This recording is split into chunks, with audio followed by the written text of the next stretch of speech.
ku hadlaya magaca golaha sare kacaanka dawladda iyo dadka Soomaaliyeed ee Jamhuuriyadda Dimuqraadiga ee Soomaaliya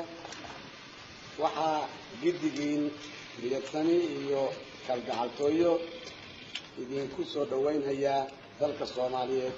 iyo magaalada madaxda Muqdisho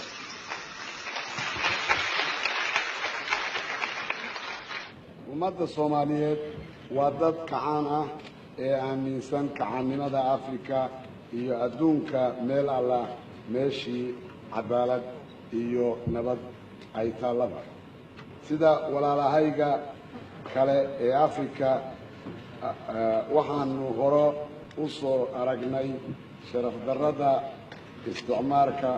iyo gumaysigu ay leeyihiin gobonnimadii dabadeedna